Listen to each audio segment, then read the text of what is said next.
Teen Titans number 15, written by Scott Lobdell and Fabian Nicieza, art by Brett Booth. Last issue had like 18 plots, all going in different directions, but the one we're following here is the tie-in to Death of the Family. So, the Teen Titans have made their way to Gotham, and they call up Batgirl, and there's this whole overarching thing where Tim Drake is the one who's narrating, and he's like, I purposely set this plan into motion if things ever got bad and the team needed me. And here's how I imagine it would go. And it's literally him playing 4D chess and describing everything that we see in comics exactly as he predicted it. So, turns out that if he was ever in trouble, he had a phone in his room that only had one unencrypted number, and that one number was for Batgirl. So he knew the Teen Titans would go in and get his phone because he's been missing for a while. I'm gonna let that slide. I'm just not even gonna worry about the fact that he's literally predicting everything perfectly. So Batgirl shows up and she's like, "Oh God, you're a bunch of teenagers. What do you want? There is so much crap going on in Gotham tonight." And they're like, we kind of lost Red Robin. He hasn't called back. Is there anything we should know about?" And Kid Flash is getting all goo-goo-eyed at her, and Batgirl's just like, yeah, Joker's kind of around right now. We're kind of doing Death of the Family. So, yeah, he's in a lot of trouble if he's around town, so I'll help you out a little bit. And then we go to where he is being held, which is apparently the old Diamond District, which I didn't even know there was a Diamond District, but he wakes up and he's in his original Red Robin outfit, which looks to me to be the exact same as the current one, save for he doesn't have the stupid feather cape, he just has a normal cape. And he's like, he put me in my old outfit. There must be a reason. He's trying to recreate something. And then he looks up and is like, "Joker, I know you're up there." And Joker responds, wearing his feather cape, just being like, "Oh, man, hi, how's it going? Here's the thing. I don't like you.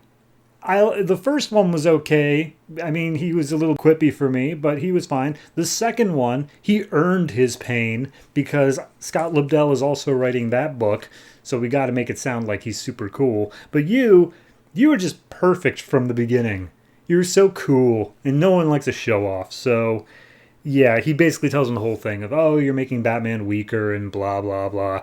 So, at that point, he just says, he doesn't even say he's going to kill Tim. He's literally just saying like, but I know all about your team of Teen Titans. And Tim's like, "Oh no, he knows about our team. He'll get out all of them." So Batgirl's talking to the team and she's like, "Hey, can someone get a map of Gotham so I can like show you where it could be?" Kid Flash zooms off and grabs one. And he's like, she points out, "Okay, here's all the places where Joker has like done previous crimes. That's pretty much where he's only been showing up for all of these issues. So he's going to be at one of these like 8 locations. Solstice and Kid Flash, you take these 4. Wonder Girl and Bunker, you take those." And she somehow knows their names, but it's not super clear as to how. Like, they're like, "How do you know us?" And she's just like, "I'm part of the Bat family." Anyway, so Batgirl's like, "All right, well, I've got my own book to deal with, and you are literally interrupting me in the middle of my Death of the Family story, so I'm going to go back to that. Peace out." And as she's leaving, Wonder Girl stops her and is like, "Hey, real quick, should we assume Tim is dead?" She says Red Robin, but should we assume he's dead? And Batgirl's like, "Probably not. Joker really likes to talk, but, hurry it up anyway." So at that point, Kid Flash and Solstice zoom off. They kind of have a weird little romantic moment as Kid Flash pants a mugger. Because, yeah, why not? And they make their way to a housing complex that Batgirl pointed out. And he zooms in. He goes all around the place. All he sees is, like, homeless people and people who are struggling just to survive. And he's like, "All right, well, there was a bunch of sad things in there, but I didn't see Red Robin." But as he was running through, he was kicking up a whole lot of dust. And that comes back in a minute. So we go back to Joker, who's still taunting Red Robin. It's just like, "Hey, I know that your team doesn't know your real name, and I do know your real name. And so I'm going to kill them before they can ever find out that truth. And immediately Red Robin's just like, he's lying. And Joker's like, I bet you're thinking that I'm lying. And he just starts walking through this whole thing of like pointing out all these things with the Teen Titans, but every time he's about to say like, ah yes, the threat posed by your team, I'm sorry, they are literally a Bieber squad. Like, they are tiny little tots. I don't care about them at all, which is why it's going to be so much easier to kill them. And we see how he set up this whole plan that Kid Flash was going to run through this building. It was going to kick up a whole bunch of Joker dust that was settled on the ground, and it would Jokerize everybody nearby. And Tim's like, oh no, my team, they're too stupid to realize that. And Joker's like, yeah, they are.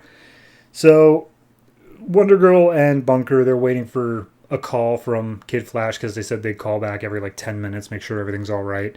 They're not answering the call, but then they look across the harbor and they see Solstice just blowing up an energy signature. And they're like, all right, well, that's clearly where they are. Let's go get them. And when they make their way over, we see that the plan has gone perfectly. Joker's plan, that is.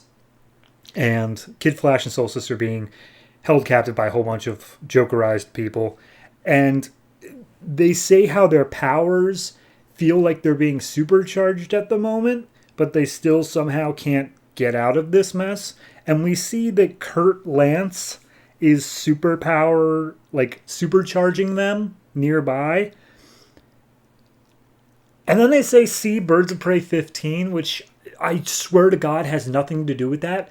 But even in this trade, they removed that editor's note. So it's literally a panel of Kurt Lance and then a panel of Black Canary for no reason. And then they just continue on with the story. This is horrible layout. So anyway, Bunker shows up. They're all together now. They realize they're surrounded by Jokerized goons. And Tim Drake's narration is like, they aren't ready. They can't do it without me. The team will go down. What hope does Gotham have? And we see Roy Harper, aka Arsenal, and Starfire showing up and being like, hey, we're here to help you. Because that happened at the end of Red Hood 15. Okay, so yeah, it's a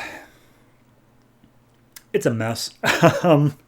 The story itself is not inherently bad. It's a fine enough little like, okay, they've split up and Joker's got his own machinations and they're taking down the whole of the Teen Titans for no particular reason, especially because Joker only really cares about the Robins.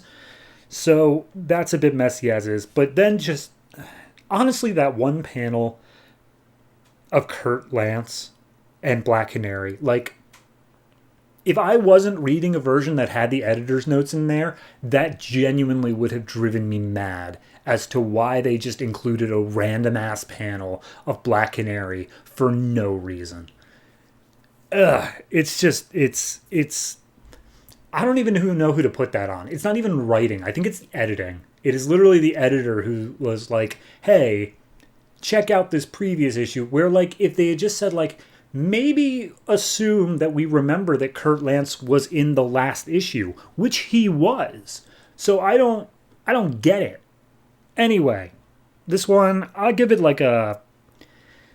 I'm going to give it like a 4.5, and that's mainly just because I'm so tired of this. Like, it's not this book's fault that it's one of the last ones to do a Death of the Family tie-in.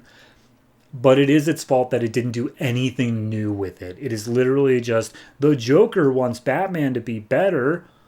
Oh my god. So yeah, I give it a 4.5. And I don't expect better in the Red Hood, which is apparently the continuation of this next month.